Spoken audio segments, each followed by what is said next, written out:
My name is Margaret Collins. I'm 59, a widow, and I live in a quiet neighborhood in Oregon. For almost 2 decades, I've been an office manager at a law firm. Most of my adult life has been dedicated to raising my 2 kids, Emily, who's 32, and Luke, who's 29. I worked hard to make sure they never had to struggle the way I did. Last Tuesday, an email came in that changed everything. It was from Emily, with no subject line, just her name in my inbox.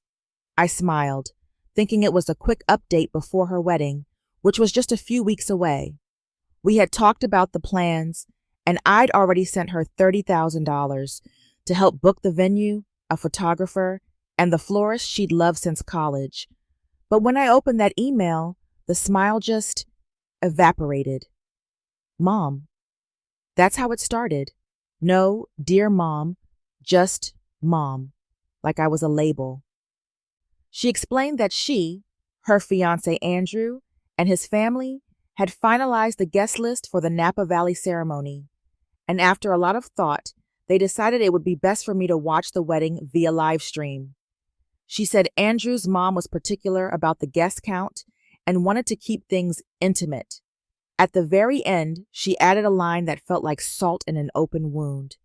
If you want to be a part of it, you can watch through the Google Meet link we've created. Should be just like being there. LOL. I stared at the screen for a long time. My coffee went cold. My hands didn't shake. I didn't cry. Something inside me quietly shifted, like the ground had cracked, but I was still standing. I replied with just 4 words. Sure, enjoy your big day. No emotion, no argument, just a quiet retreat. And I knew deep down that those 4 words would echo louder than any scream. I didn't want to fight. I didn't want tears. I wanted clarity. I wanted the silence to speak for itself. I closed my laptop, drank my cold coffee, and got ready for work like it was any other Tuesday. But it wasn't. That was the day I stopped pretending my sacrifices meant anything to my daughter. That was the day everything began to change. The drive to the office was quiet. The Oregon spring air still had a chill, but I barely noticed. My mind kept circling the same question. How did we get here? I've worked at Caldwell Walker Law for 18 years. It's not glamorous, but it's stable. And stability was what I needed after my husband died suddenly when the kids were teenagers. I remember standing in front of our old washing machine with bills spread all over the counter, trying to figure out how to pay for groceries and Emily's college deposit. Back then, I didn't think twice about giving up my weekends. I took extra shifts, canceled vacations, and skipped birthdays. I told myself there'd be time for me later. There never was. Every penny I saved went to Emily and Luke. When Emily changed majors twice and needed more credits, I paid. When she moved across the country for a short-lived job in New York, I covered her deposit and plane ticket. When she cried through her second breakup at 27, I flew out, held her hand, and made her tea in a kitchen that didn't feel like home. When Luke wanted to buy a house with his fiancée, I co-signed the mortgage and wrote the first $10,000 check without a second thought. I never kept score.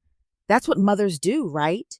But that email made me feel like a transaction, like I had been useful, and now I wasn't, like I had an expiration date, and it had just passed. At the office, my boss Robert stopped by my desk. He's one of those rare men who remembers birthdays and how you take your coffee. He noticed something was off right away.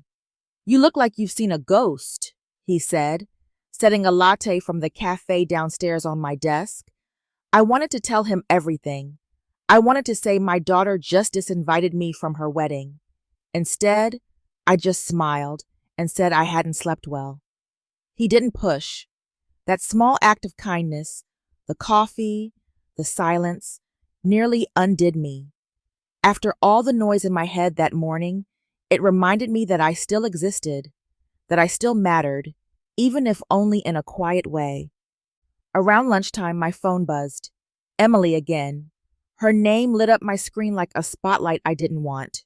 Voicemails, texts. Mom, please answer. We need to talk. This isn't funny. I didn't listen to any of them. Not yet. I just sat there sipping my latte thinking, maybe it's time to stop being the one who always answers.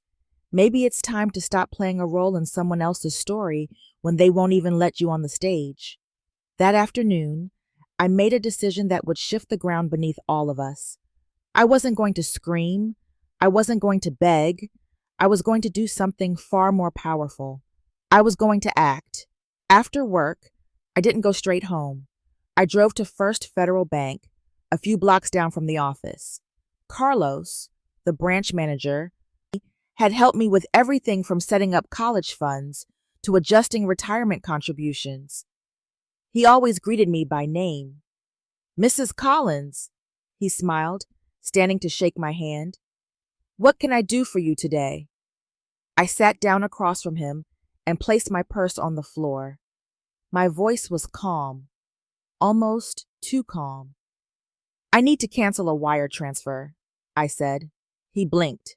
The one to the Napa venue. Yes, that one. Carlos hesitated.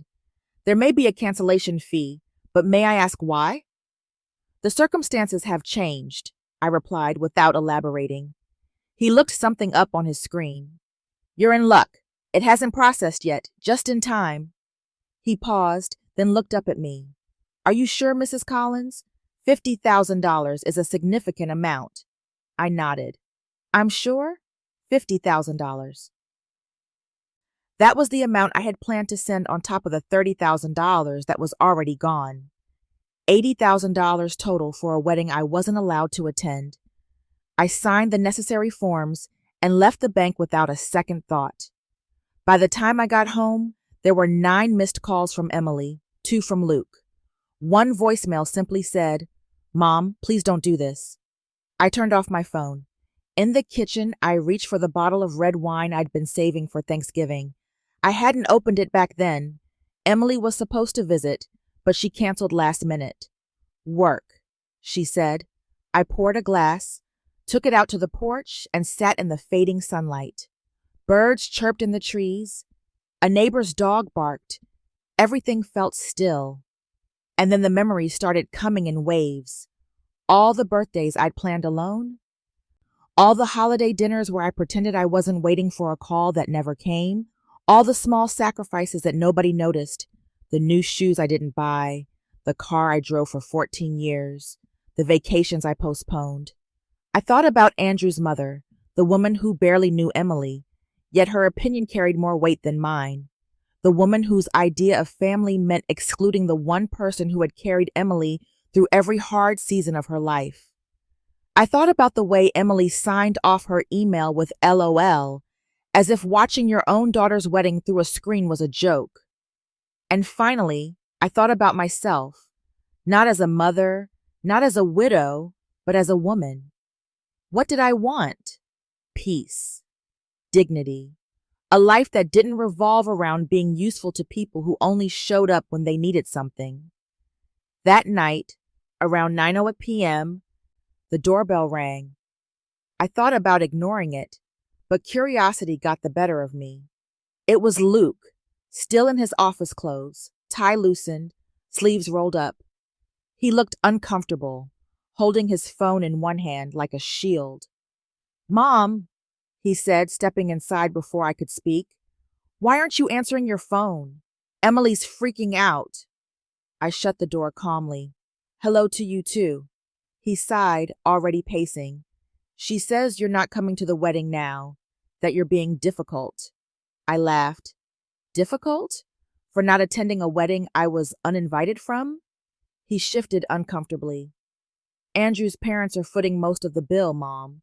You know how traditional they are. I raised an eyebrow. Traditional? I already paid $30,000. I was about to give $50,000 more. That's not tradition. That's a transaction. He froze.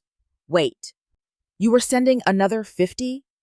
I was, I said, sipping my wine. But not anymore. Luke's face went pale. Mom, They're counting on that. The venue, the food, the... Not my problem anymore, I said evenly. His voice rose. Of course it's your problem. She's your daughter. And I'm her mother, I said quietly. A mother who was told to stay home and watch from a screen. He ran his hands through his hair, visibly agitated. You always make everything about yourself. And that was it. That was the moment something inside me finally gave way. Get out of my house. What? You heard me, Luke. Get out. Mom? No, I said, firm but soft. I've given everything I had, and I'm done being the villain in a story I wrote with love. Luke stood there for a second longer, then turned and walked out. The door clicked quietly behind him, but it felt louder than any slam. I stood in the middle of my living room, heart pounding, and realized something startling. I didn't feel guilty. I felt free. The next morning, I woke up to 43 missed calls and a string of frantic messages from Emily. They started with passive-aggressive guilt. Mom, we need to talk. Why are you doing this? This is childish. Then the tone shifted. The venue just called. The payment didn't go through. We're going to lose everything if we don't pay by tomorrow. Andrew's parents are furious. They said this proves they were right about you. At 3:24 a.m., she sent, I don't understand why you're doing this to me. I smiled into my coffee. Of course she didn't understand. Emily had grown up with my sacrifices so tightly woven into her life that she never stopped to question where the comfort came from. The security, the stability. She just assumed it would always be there, that I would always be there. But not this time. Later that morning, while I was reviewing contracts at my desk, an email popped up in my personal inbox. The subject line read, Please don't ruin my wedding. I opened it without expectation. Mom, she wrote, I know you're upset about the livestream situation, but this is extreme. We've lost the venue deposit, and if we don't pay the remaining balance by end of day, the caterer walks. Andrew's parents are beyond upset. They're saying this proves you can't be reasoned with. Please don't do this. We can talk about you attending the ceremony, but we need the funds first. There it was. They were willing to talk about letting me attend now that the money was gone. Not an apology, not a reflection, a negotiation. As if my presence at my own daughter's wedding could be bartered, bought, or sold depending on how generous I was feeling. I didn't respond. I closed the email and turned back to my work. Around noon, Robert stopped by my desk. Lunch? He offered. That new Italian place just opened. I almost declined as I usually did, but something in me shifted. Maybe it was the clarity of the past 24 hours. Maybe I just needed to sit somewhere that didn't ask anything from me.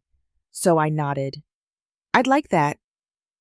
Over pasta, he told me about his grandkids and how exhausting but beautiful it was to chase after them. His eyes were soft, real. He paused and said gently, Forgive me, Margaret, but you seem lighter today. I surprised myself. I told him everything about Emily, the email, the wedding, the money, and what I did. When I finished, he didn't judge. He didn't try to fix anything. He just said, Sometimes the hardest part of love is setting boundaries, especially with the people we've given the most to. He reached across the table and briefly squeezed my hand. I think you did the right thing. For the first time in a long time, I believed that too. When I returned to my desk, there were more calls, more texts, but I didn't answer. I didn't need to because for the first time my silence spoke volumes. That evening, as I pulled into my driveway, the sky was already dimming. The porch light clicked on automatically. Everything looked still, peaceful, even, but there was someone sitting on my front steps. As I got closer, I recognized her. Sophia. She stood up quickly, brushing invisible lint from her coat. Sophia had been Emily's best friend since 5th grade.